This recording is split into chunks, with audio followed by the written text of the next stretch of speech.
Mr. Beast! Mr. Beast! Mr. Beast. I love talking about my best friend, Mr. Beast. Now, if you have a Twitter account, I'm very sorry for your loss, but you probably might notice that Mr. Beast isn't really liked on Twitter.com very much, especially recently because JackSepticEye basically made a tweet directly attacking him. Now, one thing you might have noticed with this channel a lot recently, I'm talking about AI slop. Honestly, I wish we could go back to 6 months to a year ago where we were just making fun of Quebblecop and his horrendous AI videos. All right, guys. Whoa! Look. Whoa! All right, guys. Whoa! But now it's gotten so bad that AI has basically infested every facet of YouTube. I've said this before, I think AI has some uses, but again, big billionaire companies pushing it onto everyone without trying to ease it in, it's gonna make the majority of people think this is very bad for us. I mean, at the minute, we haven't really had anything revolutionary with AI. We've just had replacing people's jobs and churning out slop. And now we have a combination of two of the most popular things on the internet right now, AI and Mr. Beast! I was trying to sound like the Yo Mama bit where he was doing Xbox Live. Only old heads will remember that.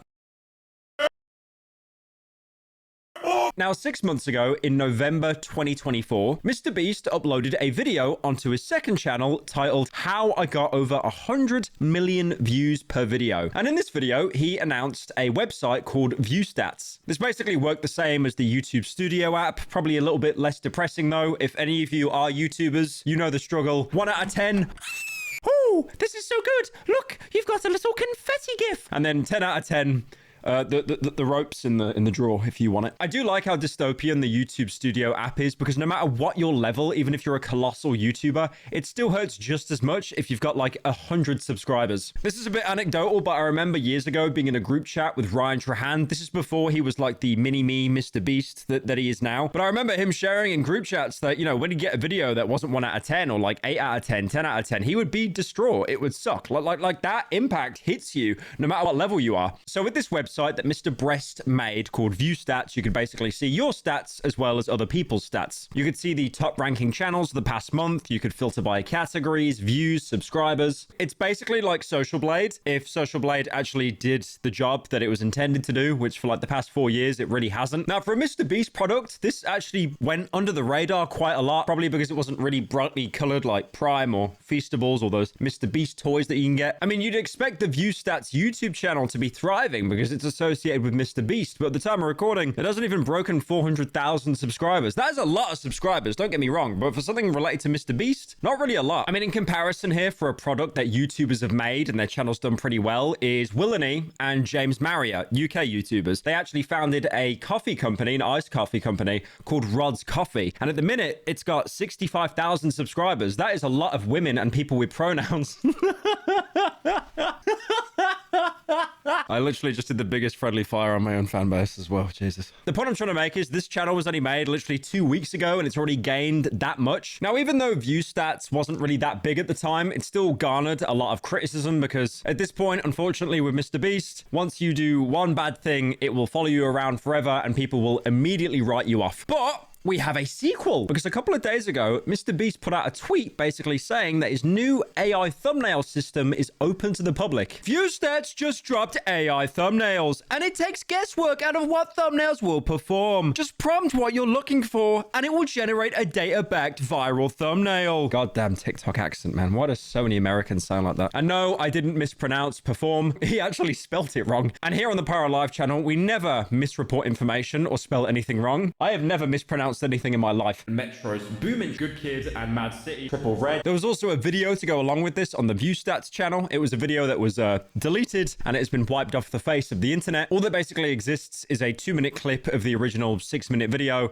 and a couple of screenshots. As you'd expect, this tool allows you to generate AI thumbnails in an instance. No matter what your niche is, you'll be able to get one. Now, I do want to point out AI thumbnails have actually been a thing for a while. I mean, one example that I think of personally is the Rad Brad. He's like an OG Let's Play veteran. He's been going on for probably well over 10 years at this point. Obviously, I'm not calling him out so he gets any hate sent his way. I mean, I don't know, like some people just end up using AI art in their thumbnails. I mean, me personally, I picked up a thumbnail artist recently and some of the stuff they've done is like phenomenal. It's really good. It'll always be stuff that AI slop could never replicate. Now you can have your own AI generated thumbnails for the very affordable price of £60 a month. And one of the selling features of the AI thumbnails thumbnails is you can basically steal someone else's thumbnail and then stick your own face on it. From creating custom results from any channel to literally being able to put your face on a thumbnail, it literally feels like cheating. Oh, don't worry. No. You don't have to worry about graphic designers doing these thumbnails. You see those Papa Meat thumbnails on Meat Canyon's second channel? I couldn't hire a graphic. It's too bright, too colorful, too much effort. I'm going to steal his and put my own face on it. I mean, one thought I had in the back of my mind, which would be absolutely hilarious. MrBeast has a problem with other channels basically ripping his content. Like, for example, in Russia, there's basically no overlap between Russia and the Western world. So there are these MrBeast clones in Russia that are huge. Imagine if they started utilizing his service and basically copied his thumbnails and ideas. Now, another feature that the ViewStats AI can do is use other channels as inspiration. All you need to do is basically type in a channel's name, give a prompt, and what you want the thumbnail to be. Now, remember when I mentioned earlier that I've recently picked up an artist to basically draw thumbnails for me? You could basically go onto Pyro TV, the VOD channel, steal that thumbnail, and use AI to replicate it, all without having to pay them a single penny, apart from ViewStats, which obviously MrBeast owns. You can also just flat out steal people's thumbnails and then ask the AI to change things that you don't like about it. Like, for example, he uses a real video made by a person called Grant Ruddo. Does Grant know that he's being used to promote the AI MrBeast tool?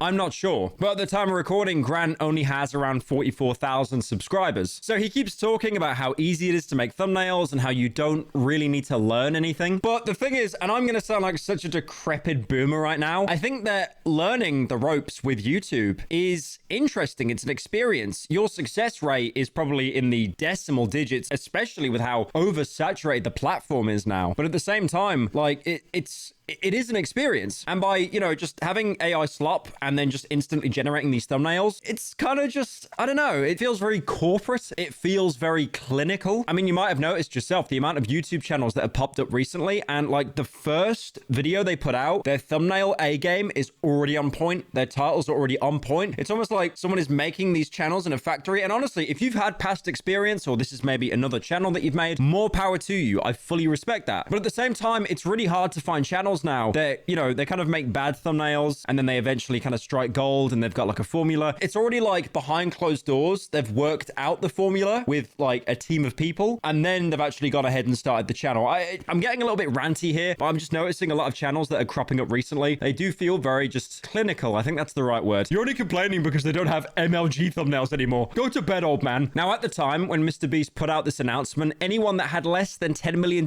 in their bank account collectively said this isn't really a good idea, which caused him to basically wipe the video from the internet and all the tweets promoting it. Now, one of the people that was not happy about this situation was JackSepticEye. I love JackSepticEye. He wakes up and he goes, "Stop in the morning to you laddies. My name's JackSepticEye. Buy my coffee." Now, during the promotional segment of all the YouTube channels, you had some recognizable ones, like, for example, Moist Critical. Also, I want to point out that latest video Moist Critical put out, the fact he stole my style, for shame. You're doing edited commentary videos now? Parasite.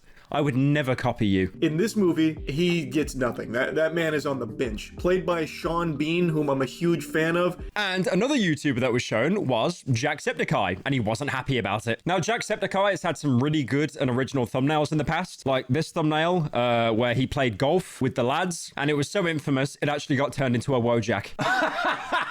Like, I'm not joking, it actually became a Wojak, the angry Wojak. And I think Jack was one of the worst people you could use as an example, because in the past, he's been very against AI, especially with the replacement of artists and graphic designers, as well as expressing frustration with people using content to train AI bots. And even like I mentioned earlier, Critical, it's like 90% of his thumbnails are just him looking at the camera. Like, what, you're going to replace your own face and think it's going to do something? And then when Mr. Breast put out the promotion, Jack said this. "What the fuck? He used me logo in the promotion for it too. I hate what this platform is turning into. Fuck AI." And you even had every YouTuber royalty imaginable coming to God defend, like, for example, Dan TDM. "Using AI in creativity makes zero sense to me. People who use it to replace creatives don't have a creative bone in their body. Learn to make something yourself and be proud of it. F AI." Very good of him to not actually swear there, considering the age of the audience. Now, this is my game theory bordering on schizophrenic rant, but I don't actually think JackSepticEye was intended to be used in this promotion. I mean, it was intentional since someone edited the video, but But using him specifically, you know, Jack and MrBeast, they haven't had the best kind of relationship over the years. I mean, a great example here is JackSepticEye took a lie detector test with Tommy in it years ago, and that clip keeps resurfacing where JackSepticEye is basically just going off saying how he doesn't like MrBeast and he's ruined content on the internet. Like MrBeast? No. Do you think MrBeast ruined YouTube? Yes. Now And again, like I said, immediately MrBeast basically wiped all traces of AI from his page, and then shortly after uploaded a main channel video basically just going over another challenge. And then what always happens when one person gets into drama, people dig and try to find as much dirt on you as possible. Like, for example, people were trying to find involvement that MrBeast had with Team Trees and Team Seas. This was all the way back in 2019, which in today's terms, it might as well have been in the prehistoric period. I mean, in these videos, you've got MrBeast cleans up the dirtiest beach and plants 20 million trees, you know, in a pretty noble effort to combat climate change. And this was also kind of a precursor to the MrBeast philanthropy channel as well. One of the channels where, unsurprisingly, he does philanthropy. Now, as much as he gets flack, as much as people don't like him, I think this channel and some of the projects that he's done have had a really good impact on the environment. However, the problem is with AI, which a lot of people are starting to clock onto, it's really, really bad for the environment. There's an article here. They are large consumers of water, which is becoming scarce in many places. They rely on critical minerals and rare elements, which are often mined unsustainably, and they use massive amounts of electricity, spurring the emission of plant-warming greenhouse gases. So, you know, like, you've helped out the oceans, you planted a lot of trees, an insane amount of trees, and then you use one of the worst things for the environment right now. I get it, you know, MrBeast, he's such a big presence that every facet he touches, there will be some kind of negative that people jump onto. That is just inescapable because he's too big, he's too inflated. He's reached this level now where when he makes an announcement, he has to make 20 announcements, how he's doing, like, you know, trying to protect every avenue. Like, he couldn't just announce that he had AI. He'd probably have to announce that he was doing some data research into saving the planet, or making a, you know, a big metal dome that's going to reflect the sun so we get less greenhouse gases and emissions. But what do I think about this situation? He's got kind of a funny smile. I like his smile. You know, when he picks up the camera, he's got a funny little smile. So the video was meant to end there, but while I was recording, MrBeast actually came out from his bunker video that he filmed a couple months ago and actually responded. So initially he responded to a single creator called Point Crow. Apparently him and MrBeast had a conversation about the thumbnails, and it actually seems that it was productive. Had a chat with MrBeast about his AI thumbnail creation tool. While I'm uncertain what will be happening moving forward, I voiced my thoughts directly to him. Great idea to want to make content creation more accessible, but this isn't remotely the solution to that, and actually fundamentally hurts creators as a whole. And then MrBeast responded to Point Crow's tweet, I appreciate the feedback. I love the YouTube community more than anyone can even remotely comprehend. Already working on changes like face swap should only be used to swap your face on your own thumbnail, obviously not theirs. And overall, I'll build this more in a way to be an inspiration for artists, a tool they can use and not replace them. Very good feedback. So to be fair, this does actually cover the issue of stealing other people's thumbnails, kind of. I mean, this is a very good regulation to put in, don't get me wrong, because at the time I could have just downloaded someone else's thumbnail, put it on my channel as unlisted,